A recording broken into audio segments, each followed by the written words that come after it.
তো আমাদের আজকের টপিক হচ্ছে তড়িৎ প্রবাহ। কি বলছে? বলছে যে তড়িৎ প্রবাহ কাকে বলে, তড়িৎ প্রবাহটা কি জিনিস। তো তড়িৎ প্রবাহ কি জিনিস জানার আগে আমাদের জানতে হবে জলের প্রবাহটা কি হয়। জলের প্রবাহটা কি হয়, এখান থেকে জলের প্রবাহটা আমি আগেই বলেছিলাম যে এখানে জলের উচ্চতা বেশি থাকবে সেখান থেকে জল, যেখানে উচ্চতা কম থাকবে সেদিকে যাবে। অর্থাৎ যার উচ্চতা বেশি তাকে আমরা বলবো উচ্চ লেভেল, তাকে আমরা কি বলতে পারি উচ্চ লেভেল বলবো। উচ্চ লেভেল থেকে জল কোন দিকে যাবে? তাহলে উচ্চ লেভেল থেকে জল যাবে নিম্ন লেভেলের দিকে, নিম্ন লেভেলের দিকে, নিম্ন লেভেলের দিকে কিন্তু জলের প্রবাহটা হয়। জলের প্রবাহ কোন দিক থেকে কোন দিকে হবে? তাহলে এদিক থেকে এদিকে হবে, তাই তো? কি বললাম? তাহলে জলের প্রবাহ কোন দিক থেকে কোন দিকে হবে? উচ্চ লেভেল থেকে নিম্ন লেভেলের দিকে যায়। ঠিক একই রকম ভাবে আমরা যদি দেখি তাপের ক্ষেত্রে কি হয়, উচ্চ উষ্ণতা যেটা সেখান থেকে তাপ কোন দিকে যায়? উচ্চ উষ্ণতা থেকে তাপ যাবে নিম্ন উষ্ণতার দিকে, যেখানকার তাপমাত্রা কম সেদিকে নিম্ন উষ্ণতার দিকে যায়, নিম্ন উষ্ণতার দিকে যায়। এটা হচ্ছে তাপের প্রবাহ কোন দিক থেকে কোন দিক হবে? এদিক থেকে এদিক হবে তাপের প্রবাহ। তাই বললাম কি জলের ক্ষেত্রে কি হচ্ছে, যদি এই পাত্রে আমার বেশি জল থাকে এই পাত্রে কম জল থাকে জলের প্রবাহটা উচ্চ লেভেল থেকে নিম্ন লেভেলের দিকে যায়। একই রকম ভাবে তাপের প্রবাহটা কি হবে? উচ্চ উষ্ণতা থেকে নিম্ন উষ্ণতার দিকে যাবে। কি যাবে? তাপের প্রবাহ, তাপ প্রবাহ বলতে পারি এটাকে আমরা, তাপ প্রবাহ বলতে পারি। এটাকে আমরা বলবো কি জল প্রবাহ, জল প্রবাহ বলবো এটাকে আমরা। ঠিক আছে, তাহলে কি বললাম? তাহলে এক্ষেত্রে জলের প্রবাহ কি হচ্ছে? উচ্চ লেভেল থেকে নিম্ন লেভেলের দিকে। আর তাপের প্রবাহটা কি হচ্ছে? উচ্চ উষ্ণতা থেকে নিম্ন উষ্ণতার দিকে তাপের প্রবাহটা হচ্ছে। একই রকম ভাবে আমাদের তড়িৎ প্রবাহটা কোন দিক থেকে কোন দিকে হয়? তড়িৎ প্রবাহটা যেটা দেখবো আমরা সেটা দেখবো উচ্চ বিভব থেকে কোন দিক থেকে কোন দিকে? উচ্চ বিভব থেকে নিম্ন বিভবের দিকে যাবে, উচ্চ বিভব থেকে নিম্ন বিভবের দিকে যাবে। নিম্ন বিভবের দিকে কিন্তু আমাদের কি হবে? আমাদের তড়িতের প্রবাহটা হবে। অর্থাৎ এদিক থেকে এদিকে কি প্রবাহ হবে? তড়িৎ প্রবাহ। তড়িৎ বিভব কাকে বলা সেটা আমরা তো আগেই বলেছি। তড়িৎ বিভব কি? তো এখন আমরা কি দেখলাম? তাহলে তড়িতের প্রবাহটা কোন দিক থেকে কোন দিকে হয়? উচ্চ বিভব থেকে নিম্ন বিভবের দিকে। তাহলে তড়িৎ প্রবাহ বা প্রবাহ, তড়িৎ প্রবাহকে এক কথায় সরাসরি কি বলা হয়? শুধু প্রবাহ বলা হয়। যে প্রবাহ কি জিনিস, তড়িৎ প্রবাহ বা প্রবাহ জিনিসটা সেটা হচ্ছে এরকম যে কোনো পরিবাহের মধ্য দিয়ে তড়িৎ দানের প্রবাহকে তড়িৎ প্রবাহ বলা হচ্ছে। কোনো পরিবাহের মধ্য দিয়ে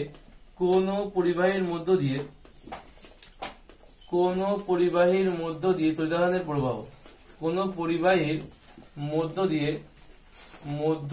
তড়িৎ দানের প্রবাহ, তড়িৎ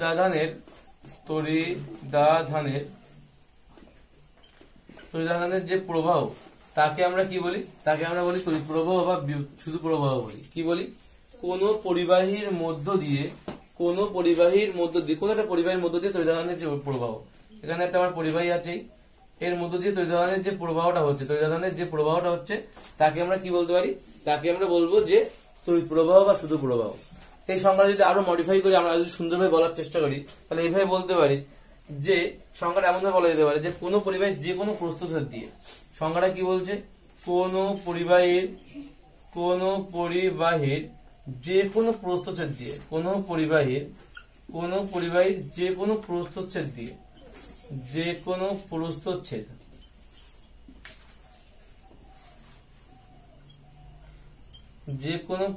প্রস্থচ্ছেদ দিয়ে প্রতি সেকেন্ডে, প্রতিটা লাইন কথাই কিন্তু ইম্পর্টেন্ট, প্রতি সেকেন্ডে যে পরিমাণ তড়িৎ প্রবাহিত হয়, যে পরিমাণ তড়িৎ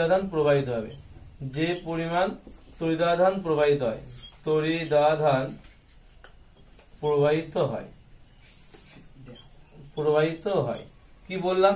কোন পরিবাহীর যে কোনো প্রস্থচ্ছেদ দিয়ে, কোন পরিবাহীর যে কোনো প্রস্থচ্ছেদ। আমি যদি এই চিত্রটা যদি আবার ভাবি তাহলে বলছি যে একটা পরিবাহী ধরলাম আমি, এই পরিবাহীর একটা প্রস্থচ্ছেদ, মানে এটা হচ্ছে প্রস্থচ্ছেদ, এই যে এটা কাটা অংশ বা প্রস্থচ্ছেদ বলতে পারি আমরা। এই প্রস্থচ্ছেদ দিয়ে প্রতি সেকেন্ডে, মানে প্রতি সেকেন্ড মানে প্রতি এক সেকেন্ডে যে পরিমাণ তড়িৎ এর মধ্যে দিয়ে পাস হয়, অতিক্রম করে যায় ওদিকে। কি বললাম?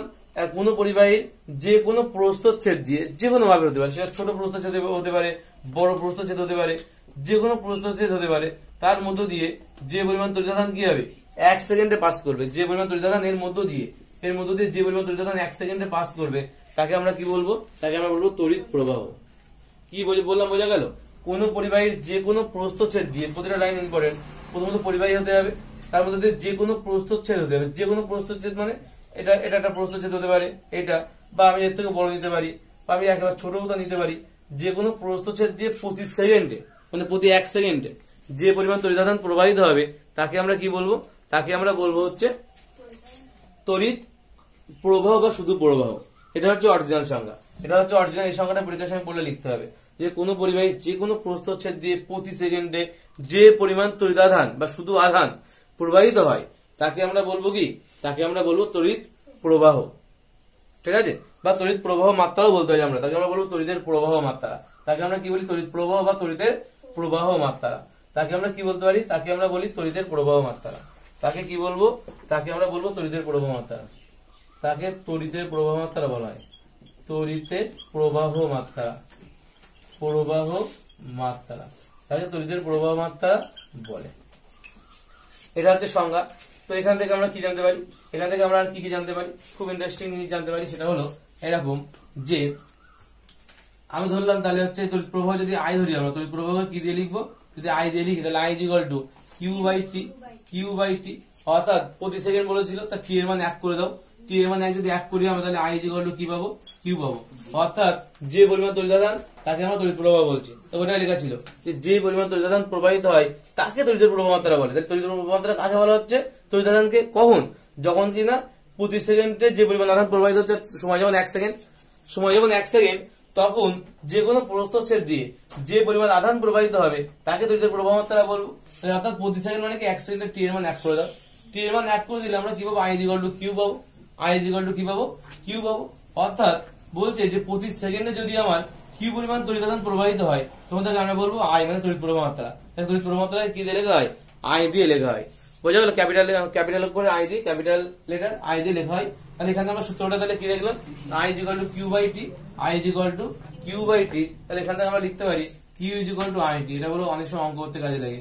Q is equal to I T, অর্থাৎ আধান সমান সমান, আধান বের করার সূত্র কি, তড়িৎ প্রবাহ মাত্রা ইনটু সময়, তড়িৎ প্রবাহ মাত্রা ইনটু সময়। এই দুটো করলে আমরা কি পাবো, তাহলে এখান থেকে আমরা কি পাবো, আধান কতটা আধান প্রবাহিত হচ্ছে সেটা কিন্তু আমরা পেয়ে যাবো। যদি আমরা তড়িৎ প্রবাহ মাত্রা জানতে পারি, তড়িৎ প্রবাহ মাত্রা জানতে পারলে কি করতে পারবো আমরা তার সঙ্গে সময় গুণ করে দেবো, দিলে আমরা কত পরিমাণ আধান প্রবাহিত হয়েছিল ওই প্রস্থচ্ছেদের মধ্য দিয়ে, ঠিক কতটা আধান গিয়ে পাস করেছিল সেটা কিন্তু আমরা এখান থেকে ক্যালকুলেশন করে বের করতে পারবো। এখান থেকে যদি একক টেকক দেখা যায়, আচ্ছা এখানে তড়িৎ প্রবাহ মাত্রার একক যদি দেখি আমরা এসআই পদ্ধতি দেখবো প্রথমে। তাহলে এসআই পদ্ধতিতে আধান মানে আধানের একক কি, কুলম। তাই ক্যাপিটাল সি লিখলাম, বাই সময়ের একক সেকেন্ড। তাহলে কুলম পার সেকেন্ড লিখতে পারি। এখান থেকে আমরা কি লিখতে পারি, কুলম পার সেকেন্ড। এখান থেকে আধানের একক তাহলে কি হবে, কুলম পার সেকেন্ড। এটাকে আমরা বলি অ্যাম্পিয়ার, অ্যাম্পিয়ার বলি। এটাকে আমরা কি বলি, এটাকে আমরা বলি অ্যাম্পিয়ার, বা ক্যাপিটাল আছে ক্যাপিটাল লেটার এ দিয়ে লেখা হয়। কি দিয়ে লেখা হয়, ক্যাপিটাল লেটার এ দিয়ে লেখা হয়। এটাকে বলা হয় হচ্ছে অ্যাম্পিয়ার বা তড়িৎ প্রবাহ মাত্রা। তড়িৎ প্রবাহ মাত্রার তাহলে এসআই একক কি, অ্যাম্পিয়ার। ঠিক আছে, তড়িৎ প্রবাহ মাত্রার এসআই একক কি তাহলে অ্যাম্পিয়ার। এটাকে কিন্তু বলা হয় ব্যবহারিক একক, এটাকেই বলা হয় ব্যবহারিক একক। ব্যবহারিক একক মানে কি, ব্যবহারিক একক মানে যে এককটা আমরা সব থেকে বেশি ব্যবহার করি। ব্যবহারিক একক মানে যে এককটা আমরা সব থেকে বেশি ব্যবহার করি বা কাজে লাগাই তাকে আমরা কি বলতে পারি, ব্যবহারিক একক আমরা কিন্তু বলে থাকি। বোঝা গেল এই পর্যন্ত। তাহলে আমরা বলতে পারি কুলম মানে কি, তাহলে কুলম মানে আমরা বলতে পারি, তো এখান থেকে যদি লিখি কুলম বা সি, কুলম মানে তাহলে কি বলতে পারি আমরা, অ্যাম্পিয়ার ইন্টু টাইম বা সেকেন্ড, অ্যাম্পিয়ার ইন্টু সেকেন্ড বলতে পারি। তো কুলম মানে কি বলতে পারি, অ্যাম্পিয়ার ইন্টু সেকেন্ড। কুলম মানে কি তাহলে, অ্যাম্পিয়ার ইন্টু সেকেন্ড। এটা আমরা এখান থেকে দেখলাম, কুলম মানে হচ্ছে অ্যাম্পিয়ার ইন্টু সেকেন্ড। তাহলে এখানে 1 অ্যাম্পিয়ার আমরা কি বলবো, যে কোনো পরিবাহী, এখান থেকেই বলবো যে কোন, এখানে 1 অ্যাম্পিয়ার হচ্ছে, আমরা 1 অ্যাম্পিয়ারের সংখ্যাটা দিচ্ছি। 1 অ্যাম্পিয়ার মানে কি, 1 অ্যাম্পিয়ার মানে কিন্তু 1 coulomb by 1 second. 1 coulomb by 1 second না 1 অ্যাম্পিয়ার মানে, 1 অ্যাম্পিয়ার মানে কি 1 কুলম বাই 1 সেকেন্ড। যদি 1 অ্যাম্পিয়ার সমান 1 কুলম বাই 1 সেকেন্ড হয় তাহলে সংখ্যাটা আমরা এখান থেকে কিভাবে দিতে পারি, যে কোনো পরিবাহী, একই কথাই বলবো, এখান থেকেই বলবো যে কোনো পরিবাহীর যে কোনো প্রস্থচ্ছেদ দিয়ে প্রতি সেকেন্ডে, কারণ সময় মানে আমার একই আছে এখানে সমস্যা নাই, প্রতি সেকেন্ডে যদি 1 কুলম তড়িৎ আধান প্রবাহিত হয়, কি বলবো, প্রতি সেকেন্ডে যদি 1 কুলম, এই যে কোনো পরিমাণ বলেছে না, এই পরিমাণের জায়গায় কি লিখবো, 1 কুলম লিখবো। যদি 1 কুলম তড়িৎ আধান প্রবাহিত হয় তখন তাকে বলবো 1 অ্যাম্পিয়ার। বোঝা গেল, সংখ্যাটা বলে একই জিনিস থেকে গেল। কি বলছে, যে কোনো পরিবাহীর যে কোনো প্রস্থচ্ছেদ দিয়ে যদি প্রতি সেকেন্ডে যদি আমার 1 কুলম তড়িৎ আধান প্রবাহিত হয় তখন তাকে আমরা বলবো 1 অ্যাম্পিয়ার। তাহলে 1 অ্যাম্পিয়ারের সংখ্যা পরীক্ষায় আসতে পারে, আমরা এইভাবেই কিন্তু বলবো। তাহলে আমাদের এখানে যদি তড়িৎ প্রবাহ মাত্রার সংজ্ঞা যদি আমরা জানতে পারি তাহলে আমাদের এখানে একটা কিছু আর বাদবে না। কি সংজ্ঞা একবার বলছি, কোন পরিবাহীর যে কোনো প্রস্থচ্ছেদ দিয়ে প্রতি সেকেন্ডে যে পরিমাণ তড়িৎ আধান প্রবাহিত হয় তাকে আমরা বলি তড়িৎ প্রবাহ মাত্রা বা শুধু প্রবাহ। বোঝা গেল কি গেল না? তো এটাকেই বলছি তড়িৎ প্রবাহ মাত্রা বা শুধু প্রবাহ বলা তড়িৎ প্রবাহ। ঠিক আছে। আচ্ছা, এরপরে আমাদের কি আছে? এরপরে আমাদের আছে দিকগুলো। তড়িৎ প্রবাহের দিক কোন দিক থেকে কোন দিক হবে? তড়িৎ প্রবাহের দিক বলছে যদি আমাদের দুটো ঘটনা হয় এখানে, বলছি যদি মুক্ত ইলেকট্রন মানে মুক্ত ধনাত্মক আধান থাকে, মানে ফ্রি পজিটিভ আধান, মুক্ত ধনাত্মক আধান যদি থাকে, মুক্ত ধনাত্মক আধান থাকলে, মুক্ত ধনাত্মক আধান মানে পজিটিভ চার্জ যদি থাকে, তাহলে তাই বলছে প্রবাহটা কোন দিক থেকে কোন দিক হবে? উচ্চ বিভব থেকে উচ্চ থেকে নিম্নের দিকে যাবে, উচ্চ থেকে নিম্নের দিকে যাবে। বা আমরা বলতে পারি ধনাত্মক থেকে, তাই তড়িৎ প্রবাহটা উচ্চ থেকে নিম্নের দিকে যাবে, কিন্তু উচ্চ বিভব থেকে নিম্ন বিভবের দিকে যাবে। যদি মুক্ত ঋণাত্মক আধান থাকে, ঋণাত্মক আধান থাকে, নেগেটিভ চার্জ থাকে, তাহলে সেটা কোন দিকে হবে? নিম্ন থেকে উচ্চের দিকে যাবে। সেই প্রবাহটা কোন দিকে হবে? নিম্ন থেকে উচ্চের দিকে। অর্থাৎ কারা প্রবাহিত হচ্ছে? আধান বললাম, বললাম না তড়িৎ আধান প্রবাহিত হয়। এই আধানটা পজিটিভ না নেগেটিভ? যদি পজিটিভ হয় অবশ্যই তাদের মুক্ত হতে হবে। মুক্ত যারা বদ্ধ আধান তারা প্রবাহিত হতে পারে না, যারা বদ্ধ আধান তারা কখনো প্রবাহিত হতে পারে না, তাহলে অবশ্যই মুক্ত হতে হবে। তাই বলেছি মুক্ত। এবার প্রশ্ন হচ্ছে এখানে তড়িৎ আধান বলেছিলাম, এখানে কি বলেছিলাম? চার্জ বা তড়িৎ আধান বলেছিলাম। তো এই চার্জটা কি ধরনের চার্জ? পজিটিভ না নেগেটিভ? যদি পজিটিভ চার্জ হয় এই চার্জটা, তাহলে মনে রাখতে হবে এই তড়িতের যে প্রবাহটা, আধানের যে প্রবাহটা বা তড়িতের প্রবাহটা উচ্চ বিভব থেকে নিম্ন বিভবের দিকে যাবে। কি বললাম? উচ্চ বিভব থেকে নিম্ন বিভবের দিকে যাবে। যদি আমার মুক্ত নেগেটিভ আধান থাকে, তাহলে আমাদের কি হবে? মুক্ত যদি নেগেটিভ আধান থাকে, তাহলে অবশ্যই কিন্তু কি হবে? এই প্রবাহটা নিম্ন বিভব থেকে উচ্চ বিভবের দিকে আসবে। ঠিক আছে, এটাই গেল আমাদের। বলে এখন বলছে যে আমরা তড়িৎ প্রবাহের দিক কোন দিক ধরবো? তাহলে তড়িৎ প্রবাহের দিক বলছে উচ্চ বিভব থেকে নিম্ন বিভবের দিকে তড়িৎ প্রবাহের দিক হিসেবে আমাদের কিন্তু নির্দেশ করা হয়। বলছে উচ্চ বিভব থেকে নিম্ন বিভবের দিকে যে দিকটা, অর্থাৎ আমরা কোনটা নিয়ে কাজ করি? তাহলে ধনাত্মক আধান নিয়ে কাজ করি। কিন্তু আমাদের ধরে নেওয়া হয় ধনাত্মক আধানটা। ধনাত্মক আধান মানে কোন দিকে? উচ্চ থেকে নিম্ন বিভবের দিকে যাবে। তাই বলা হয় যে তড়িৎ প্রবাহ একটা উচ্চ থেকে নিম্ন বিভবের দিকে যায়। তড়িৎ প্রবাহ কোন দিকে যাবে? উচ্চ থেকে নিম্ন বিভবের দিকে। অর্থাৎ ইলেকট্রন যেদিকে প্রবাহিত হয় তার উল্টো দিকে তড়িতের প্রবাহ হয়। বোঝা গেল? তাই কি বললাম? ইলেকট্রন কোন দিকে? এটা তো ইলেকট্রন, নেগেটিভ আধান নয়, এটা তো ইলেকট্রন, তাই তো? এটা তো ইলেকট্রন। ইলেকট্রন কোন দিকে প্রবাহিত হচ্ছে? নিম্ন থেকে উচ্চের দিকে। তাহলে আমি যদি এখন লিখি এমন ভাবে, এখন যদি আমরা এইভাবে লিখি জিনিসটাকে, যে আমি লিখলাম প্রথমে এখানে লিখলাম উচ্চ বিভব, এখানে কি লিখলাম? উচ্চ বিভব, আর একটু দূরে লিখলাম নিম্ন বিভব, নিম্ন বিভব, এই দুটো লিখলাম, বাক্সের মধ্যে রাখলাম, ছোট ছোট বাক্সের মধ্যে রাখার পরে এখন আমাদের বলছে যদি, ভালো করে বুঝতে হবে এই জায়গাটা, যদি আমার আধানের যদি এদিক থেকে এদিকে যায় আমার ফ্রি ইলেকট্রন, তড়িৎ প্রবাহ যদি এদিক থেকে এদিকে হয়, তড়িৎ প্রবাহ তো উচ্চ থেকে নিম্ন একটুকেই বললাম, তাই না? তড়িৎ প্রবাহ যদি এদিক থেকে এদিকে হয়, কোন দিক থেকে কোন দিকে? উচ্চ বিভব থেকে নিম্ন বিভবের দিকে। তাহলে হচ্ছে মুক্ত ইলেকট্রন গুলোর প্রবাহ, ফ্রি ইলেকট্রন, ফ্রি ইলেকট্রন যেগুলো, ফ্রি ইলেকট্রন গুলো কোন দিকে প্রবাহিত হবে? নিম্ন থেকে উচ্চের দিকে। অর্থাৎ এখান থেকে আমরা বলি, অ্যাকচুয়ালি এটা বলে ধরা হয়েছে, এটা বারবারই বলছি, আমাদের ধরে নিই যে আমরা মুক্ত আধানটা ধরে নিই, আমরা তড়িৎ প্রবাহের দিকটা আমরা ধরে নিই, বা অনেকদিন থেকে এটা প্রচলিত আছে যে আমরা উচ্চ বিভব থেকে নিম্ন বিভবের দিকে তড়িতের প্রবাহটা হয়। অর্থাৎ উচ্চ থেকে নিম্ন দিকে হতে গেলে তাহলে কি হতে হবে?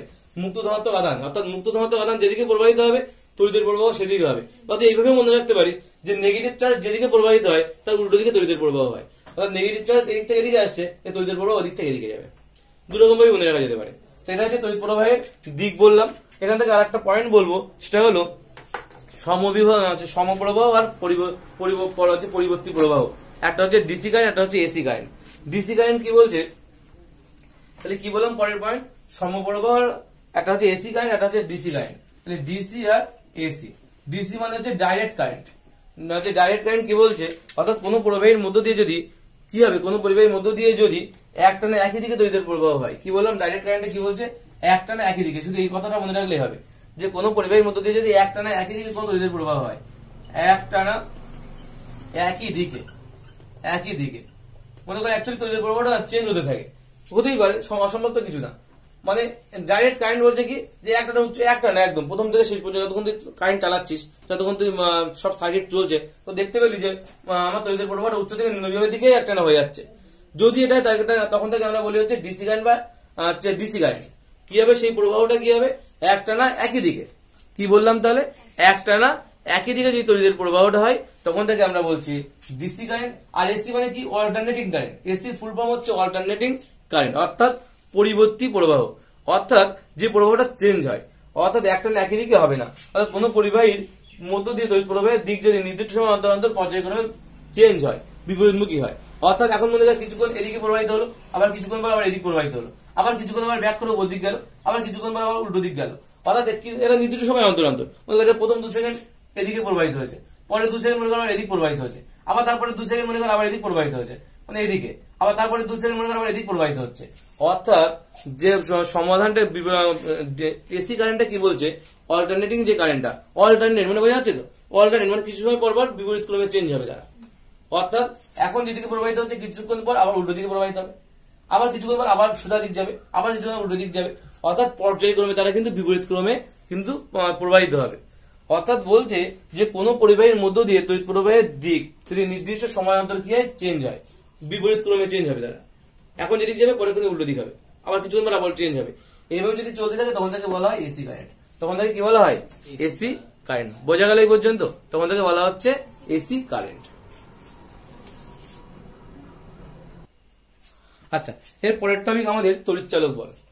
এর পরের টপিক আমাদের কি তড়িৎচালক বল। কি বলছে এখানে, তড়িৎচালক বলটা কেন প্রয়োজন, কিভাবে আসে, সবটা দেখে নাও। বলছে আমি এখানে কি বলেছিলাম, উচ্চ লেভেল, তাই তো একটু আগে বললাম এটা উচ্চ লেভেল, আর এটা এখানে এটাকে কি বলেছিলাম, নিম্ন লেভেল বলেছিলাম। এবং জলের প্রবাহটা কি হয়, জলের প্রবাহটা হচ্ছে এই উচ্চ লেভেল থেকে নিম্ন লেভেলের দিকে জলের প্রবাহটা হয়।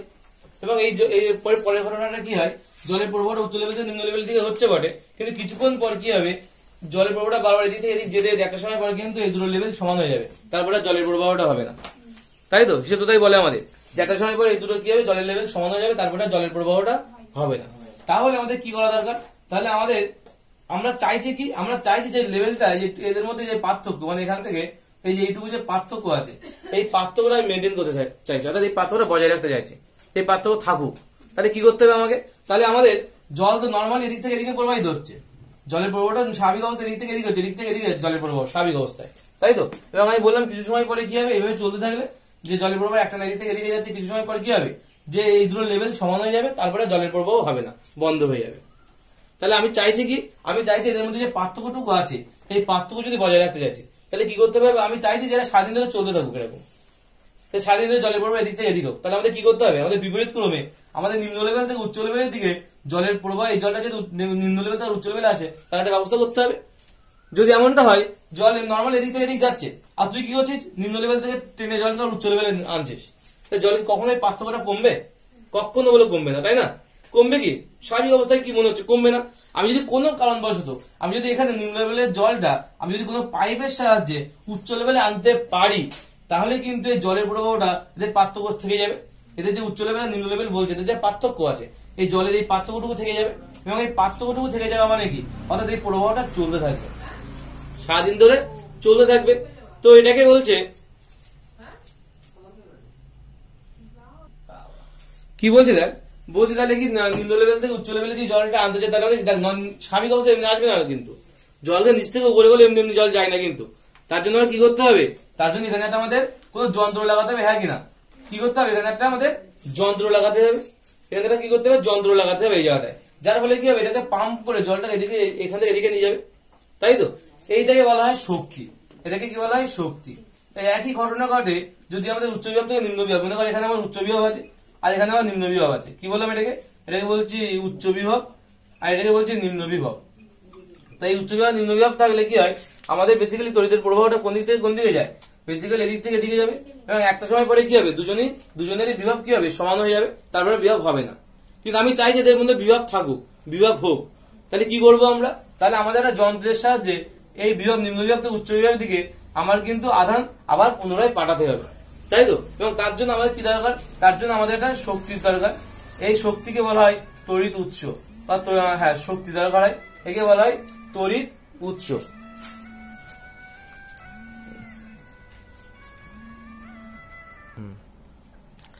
তাহলে কি বললাম, তাহলে আমাদের কি হবে, উচ্চ বিভব থেকে নিম্ন বিভবের দিকে আমাদের কিন্তু একটা উচ্চ থেকে নিম্ন দিকে স্বাভাবিকভাবে প্রবাহিত হচ্ছে আধানের, কিন্তু আমি চাইছি এদের মধ্যে যেটা পার্থক্য আছে, বিভব প্রভেদ বলি যাকে আমরা, বিভব প্রভেদ করলাম, বিভব প্রভেদ, এই বিভব প্রভেদ বজায় রাখতে যাচ্ছি। তো বজায় রাখতে গেলে কি করতে হবে, আমাদের শক্তির সাহায্যে আমাদের নিম্ন বিভব থেকে উচ্চ বিভবের দিকে আমাদের কিন্তু আধান ট্রান্সফার করতে হবে। আবার যদি করি আমরা, ঠিক এটার মধ্যে আমরা দেখতে হবে এদের মধ্যে যে পার্থক্য ছিল সেই পার্থক্যটা কিন্তু বজায় থাকবে। তাই তো এদের মধ্যে যে পার্থক্যটা ছিল সেই পার্থক্যটা কি থাকবে? বজায় থাকবে। যদি বজায় থাকে তাহলে কিন্তু আমাদের খুব ভালো হলো। আমাদের একটা শক্তির দরকার হচ্ছে, এটাকে বলা হয় অ্যাকচুয়ালি এই যন্ত্রের কাজ কি বলছে যে রাসায়নিক বলছে তড়িৎ উৎস হলে এটাকে বলা হয় তড়িৎ উৎস। এটাকে কি বলা হয়? শক্তিটাকে কি বলা হয়? তড়িৎ উৎস। কি বলা হয় এটাকে? তড়িৎ। এখানে একটা তড়িৎ উৎস লাগাতে হবে, তড়িৎ উৎস। এই তড়িৎ উৎস জিনিসটা কি বলছে?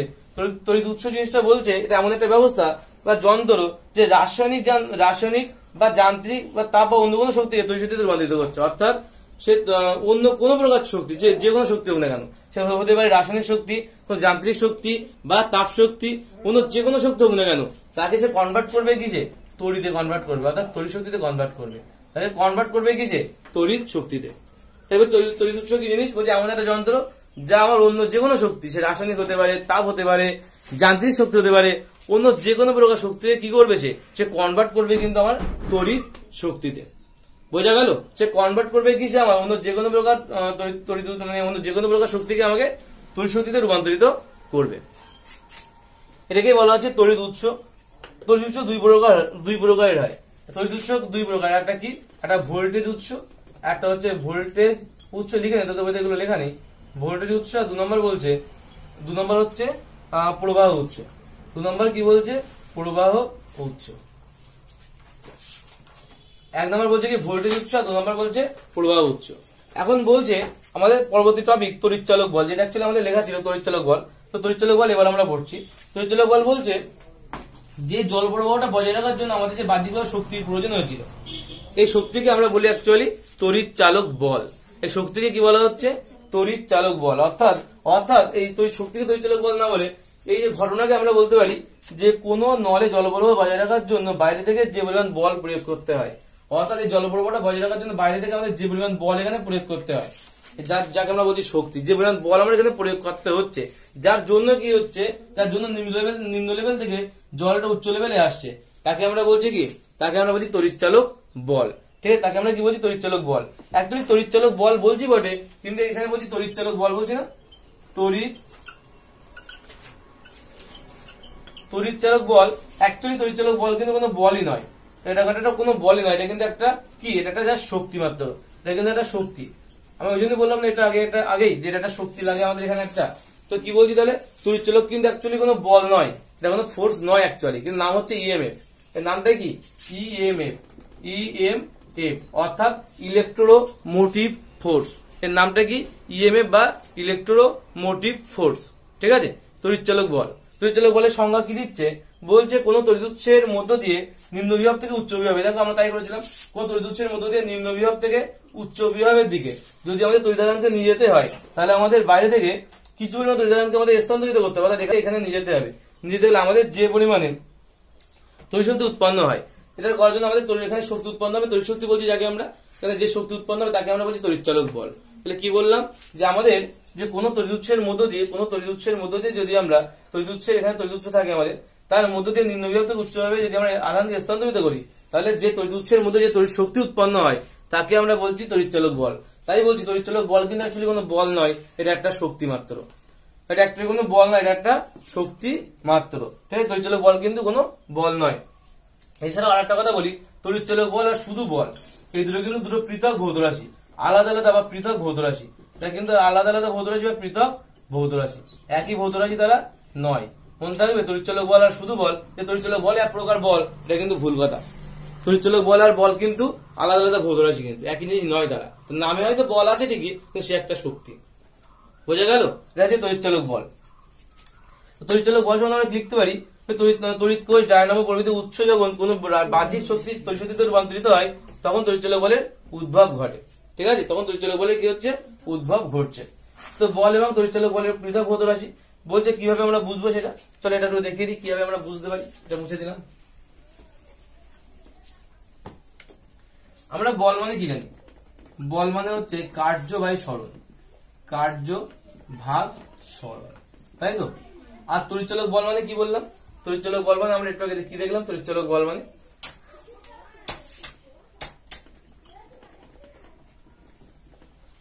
মানে আমরা জানি যে হচ্ছে তড়িৎ শক্তির পরিমাণ বাই তড়িৎ শক্তির পরিমাণ একে ভাগ করতে হবে কি দিয়ে? তড়িতাধান দিয়ে।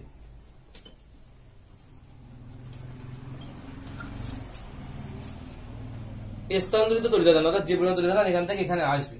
তো এখানে আমরা দেখতে পাচ্ছি এটা একটা বল আছে, এখানে আমার ইএমএফ ফোর্স আছে। আচ্ছা, এখানে কার্য আছে, এখানে তড়িৎ শক্তি আছে। তার শক্তি এক প্রকার কার্য, এটা নাই মিলল। কিন্তু এখানে কি আছে? ভাগ আছে সরণ, আর এখানে কি আছে? তড়িতাধান। তো আমাদের কিন্তু আমরা প্রথম থেকে জানি সরণ এবং তড়িতাধান একই ভৌত রাশি নয়, কখনো হতে পারে না। তড়িতাধান কিন্তু একই ভৌত রাশি নয়। যেহেতু সরণ আর তড়িতাধান একই ভৌত রাশি নয়, তার জন্য বল এবং ইএমএফ একই ভৌত রাশি সম্ভব না। বোঝা গেল? তাহলে প্রথমটা মিলছিল, কি মিলছিল? হ্যাঁ, কার্য যা তড়িৎ শক্তি তাই, শক্তি আর কার্য একই জিনিস। ঠিক আছে, তাহলে কার্য যা তড়িৎ শক্তি তাই, এটা বুঝলাম। কিন্তু এখানে বাই সরণ করেছিলাম, কার্য সরণ দিয়ে ভাগ করেছিলাম, তড়িতাধান দিয়ে ভাগ করছি। তাহলে এই তড়িতাধান আর সরণ দিয়ে একই ভৌত রাশি না, একই ভৌত রাশি নয়। তার মানে বল আর ইএমএফ বা ইলেকট্রোমোটিভ ফোর্স একই ভৌত রাশি কখনো সম্ভব নয়। বোঝা গেল? এটাই বলেছে। তো একই ভৌত। আর এখানে আরেকটা জিনিস বলে দিই, যে তড়িৎচলক বলের ক্ষেত্রে বলছে যে একক কি? তড়িৎচলক বলের একক বলছে ভোল্ট। তড়িৎচলক বলের একক কি? ভোল্ট। তুমি তড়িৎ শক্তির একক দেখো আর তড়িতাধানের একক দেখো, শক্তির একক হচ্ছে জুল পার কি? কুলাম। জুল পার কুলাম, তাকে আমরা কি বলি? তাকে আমরা ভোল্ট বলি। ঠিক আছে, তাকে আমরা কি বলি? ভোল্ট বলি। তড়িৎচলক বলের একক তাহলে কিন্তু আমাদের ভোল্ট। বোঝা গেল এই পর্যন্ত? ক্লিয়ার? তো তড়িৎ কোষের এবার বলছে তড়িৎ কোষ। তড়িৎ কোষ কি জিনিস? বুঝে যে তড়িৎ উৎসের অভ্যন্তরে কি থাকবে না, কোনো সচল যন্ত্রাংশ থাকবে না, তাকে আমরা তড়িৎ কোষ বলি। তড়িৎ কোষ অ্যাকচুয়ালি ব্যাটারি, তেমন মনে রাখলে হবে। তড়িৎ কোষ অ্যাকচুয়ালি কি? তড়িৎ কোষ হলো অ্যাকচুয়ালি ব্যাটারি। তড়িৎ কোষ কি বলছে দেখো, তড়িৎ কোষ অ্যাকচুয়ালি কি? আমাদের ব্যাটারি। তড়িৎ কোষ, তড়িৎ কোষ অ্যাকচুয়ালি ব্যাটারি। কি কি ব্যাটারি হয়? 3 প্রকারের হয়, এটা 3 টাইপ, 1 2 3। কি কি? একটা হচ্ছে প্রাথমিক কোষ, এর উদাহরণগুলো আমি লিখে দিচ্ছি। প্রাথমিক কোষ। 2 নম্বরে বলছে কি? গৌণ কোষ, গৌণ কোষ। আর 3 নম্বর বলছে কি? 3 নম্বর বলছে যে প্রমাণ কোষ। কি কোষ? প্রমাণ কোষ। কি কি উদাহরণ আছে যদি উদাহরণগুলো দেখি আমরা, তাহলে কি কি উদাহরণ আছে দেখা যাক। তাহলে কি বললাম? তড়িৎ কোষ কয় প্রকার? তড়িৎ কোষ 3 প্রকারের। একটা প্রাইমারি সেল বা প্রাথমিক কোষ, একটা সেকেন্ডারি সেল বা গৌণ কোষ, আর একটা হচ্ছে প্রমাণ কোষ বা মানক কোষ, যাকে ইংলিশে বলা হয় স্ট্যান্ডার্ড সেল। তড়িৎ কোষ কয় প্রকারের বললাম? 3 প্রকারের। প্রাথমিক কোষ, গৌণ কোষ, প্রমাণ কোষ বা মানক কোষ। সেখানে বলছে ভোল্টে কোষ, ড্যানিয়েল কোষ, লেগল্যান্ড কোষ আর নির্জল কোষ। এটা হচ্ছে প্রাথমিক কোষের 4টে ভাগ। গৌণ কোষ কি বলছে? লেড অ্যাসিড সঞ্চয়ক কোষ আর ক্ষারীয় সঞ্চয়ক। আর প্রমাণ কোষ বা মানক কোষ কি বলছে? ওয়েস্টার্ন ক্যাডমিয়াম কোষ। ঠিক আছে। আর এখানে আরেকটা জিনিস কি বলছে? চিহ্ন কি হয়? এর চিহ্নটা কিন্তু এখানে হচ্ছে একটা বড় দাগ, একটা ছোট দাগ থাকে, যেখানে বড় দাগটা পজিটিভ আর ছোট দাগটা হচ্ছে নেগেটিভ হয়। বড় দাগটা পজিটিভ আর ছোট দাগটা কি হয়?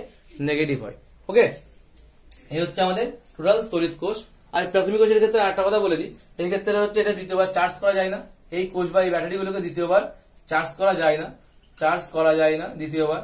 গৌণ কোষের ক্ষেত্রে এটাকে চার্জ করা যেতে পারে, চার্জ করা যায়। আর এই ক্ষেত্রে প্রমাণ কোষের ক্ষেত্রে বলছে, এর ক্ষেত্রে যতক্ষণ পর্যন্ত এই কোষটা সক্রিয় থাকবে ততক্ষণ পর্যন্ত আমাদের কি করা লাগবে না, আমাদের কিন্তু কোন রকম মানে তড়িৎচলক বলের কোন রকম হেরফের হবে না, তড়িৎচলক বল কনস্ট্যান্ট থাকবে। ওকে, এটাই কিন্তু আমাদের এই 3 প্রকার আমাদের কোষ আছে এবং চিহ্ন এরকম। তো আজ এই পর্যন্ত থাক, নেক্সট ভিডিওতে বাদ বাকিটা আমরা আলোচনা করবো।